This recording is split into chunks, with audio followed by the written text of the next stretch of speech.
you need a COVID test. I'm like, your mother needs a COVID test. Like, I don't get it. Like,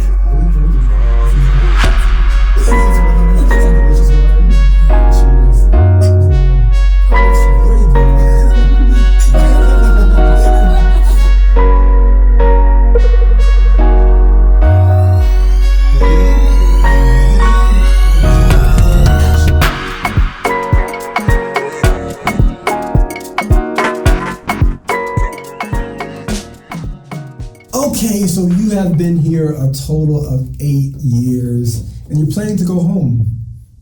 Wishma. well, I finished med school in 2020, and I stayed here. Thank you. I stayed here working for 2 years while I prepped for my medical licensing exam back home. It's USMLE. As any of you know, I passed my step 1, my step 2, so I really have no reason left to stay, because if I can't really very easily be a practicing doctor here, because even before COVID, these patients don't trust a foreign doctor. So most of the doctors that I knew that worked at hospitals and stuff, they were surgeons, because these patients, patients are like, so you can do whatever you want. But as and I don't plan on being a surgeon, so if they don't trust a doctor that doesn't speak the language fluently, Rightfully so. that doesn't read and write the language fluently either. So it's very hard for me to practice here. So, and I'd always had plans of going back home. So my time here is done, because I was never meant to be an English teacher. It was just a job to make money. Surely. I think many people that come to China lose sight of what they actually came for. I feel like Chengdu is one of those places where you say you only stay for 6 months, and then 5 years later you're still here, wife and kids. Yeah. It's such a lifestyle. What do you think the lure is? It's the lifestyle. It's easygoing. It's laid back. It's chill. It's comfortable. People love to be comfortable. So to be here in this city where you don't really understand the appeal when you first come, just like in a lot of Chinese cities, but the bubble that you live in, the simple life that you get out of living here, versus the 401k and the property taxes and the rush from work to home every day that you get back home. Yeah. It's a beautiful contrast. Yeah. And people just get sucked in by it. And, girls, man. There's so many girls here, man. There are. Especially in our province, they're known to have very beautiful women. Lots of beautiful women. So, you just get sucked in, and if you're not careful, you'll stay. Yes. Just like I stayed for 8 years. I love it here. It's so hard to go back home to all of that. It's very hard to go back home. To all of that. All of that. And especially because when you tell the locals you're going back home, they're like, don't people die there? Why? COVID? Guns? COVID? Is it true that people own guns in America? And they're like, don't you get shot for walking down the street? Are you going to own a gun when you go to America? I'm like, no. Chill. Like, are you safe in America? I'm like, I don't know, actually. Right. We'll see. The political answer is yes, I am. But... I am. But if you check back with me in a year and I'm still alive, you'll be fine. You'll be fine. You'll get adjusted so quickly back into life. The American lifestyle, the hustle and the bustle of the city. I haven't lived in America since properly lived in America. Oh, that's so cool. Since 2012. So, and I was just a kid back then, so. This is going to be your first time being an adult in America. And being an adult is hard in America. Yes. Yeah. You got to visit because, of course, now we call ourselves COVID babies that have been here 3 years since COVID started. Is that what we call ourselves? Yes. So with COVID babies, we don't get to go home and visit and have that experience. How many times did you get to go and visit the U.S.? In my entire time that I've been here, or since COVID? Since COVID, 0. But in the entire time that I've been here, twice. Okay. Yeah. Nope. 3 times. 3 times? 3 times. Once was in 2016, 2017, and then 2018. And then ever since that, I haven't gone back home. So there's a lot that I just don't know about going back home. And if I'm being honest, I'm more of an adult here in China than I've ever been in America. Yeah. I sound American, but that's pretty You gotta learn how to drive. You gotta go to the DMV, get that experience. DMV is bad. Right? Yes, it's Sounds horrible. terrible. It's awful. You gotta get insurances, How do all I do types that? of insurances. You gotta get car insurance. You gotta get house insurance. You Uh-huh. gotta get life insurance. You gotta get all kinds of I insurance. don't need to get life You insurance. should get life insurance. What about when I'm closer to dying? I get life insurance. Health insurance and dental insurance, like that is very. That's what makes it so hard. complicated living in America. It Whereas does. here, so it's like much. you It's so visit simple. you visit the dentist. I went to Pay the the bill. dentist last week here, and it was 100 kwai. Yeah. Whereas if you go back home, I'm just like, God knows how much this cleaning will cost. Yeah. I'll just buy Crest whitening strips and call it a day. That's unfortunately what some people have to do Mm-hmm. because they don't have, good dental insurance. By the time this video comes out, I would have another video entitled "What I Love About China." So I want you to tell me some things that you personally just love about China, or what you will miss about China.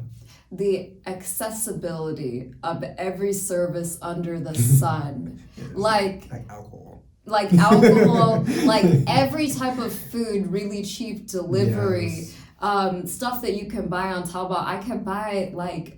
I could buy cat mittens and dildos all in the same place. Like, It's just true. Or a whole cat. right? You can get a cat delivered. It's true. You can get a cat delivered. You could get a motorcycle delivered. You could get a car delivered.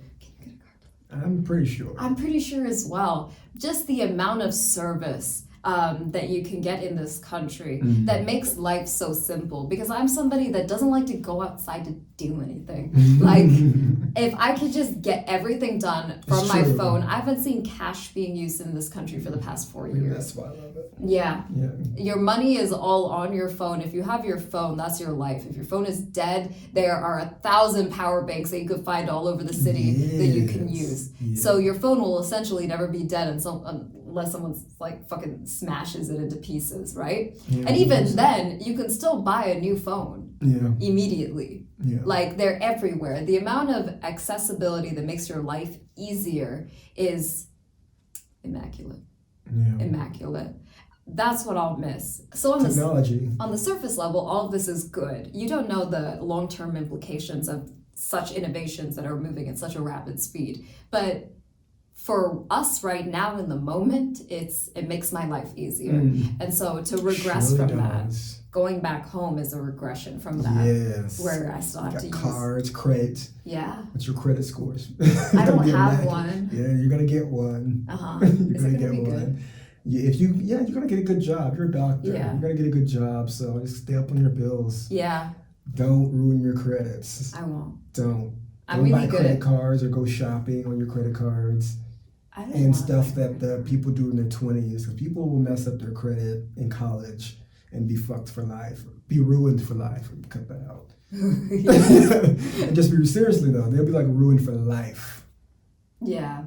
I mean, living out here knowing that money is transient as Taught well. you some good money management. Right. Mm. Right. That's one of the things I love about China. Just the cheapness, like the low cost of living, yeah. the simple aspect. Like, it's just, life is so simple here. Truly. You just pay your landlord and then you live in a house. And as a foreigner, you do get paid above, like, the average of what locals get paid, obviously, because I've left my family and my home country to come here. So you do get a really good standard of living for how much you're getting paid. You get a lot to save as well. I saved quite a bit living here. Yeah, and you get to live in the city too. It's just I like how crowded the cities are. I like being in a sea of people. Yeah, Or at there's a least- sea of people here. Or at least like being in my house and looking outside and seeing people. But honestly, I get what you're saying. That's why I love Chengdu, because I couldn't live in Shanghai or Beijing because I feel like Yes. that's an overload of people. Oh no, that just gets size. really annoying. And Like, that's what I love about Chengdu. It's like the perfect middle ground. Yeah. Of big city, but still small town vibes. There's still a lot of people here. yeah, you get all the benefits of living in a big city without any of the feeling like Craziness you're and getting. commotion. Yeah, just being unable to breathe from how crowded maybe the metro stations are and everything. Yes. Unless you go at 8 a.m. Whew, 8 a.m. is the worst time to go. Yes, even in Chengdu, you'll be in line at the metro trying to get on the train. And then 3-4 trains pass and you still haven't gotten on. It's really weird. And some uncle is cut in front of you because he's like 7 times your size and you're just like, okay, bro, you could go. I can't wait to see a video. Send me a video of your New York subway experience. I know you've already taken it. You've been there a billion times. I know. But I still want to see. I mean, I'm just a little shrimp in the middle of a really ratchet subway train in New York. Yeah. Like, it's just everything here is new, more or less, unless you live in a ratchet apartment. But everything is new. The metro lines are new. The innovation is new. And immaculate. Yeah. The metro lines. Whereas back home, it's really hard to, things have been established from long ago and then, no one really changes them. Yeah. So people say the New York subway line is iconic. It's what you recognize in movies and stuff like that. But nobody ever talks about the inconvenience of it all. It sounds inconvenient. Mm-hmm. Yeah. I had Zena on the show, and I know she talked about life pre-COVID compared to now. What is your take on the biggest differences and how you feel about that? Well, pre-COVID, I'm not gonna lie, people were racist. Yes.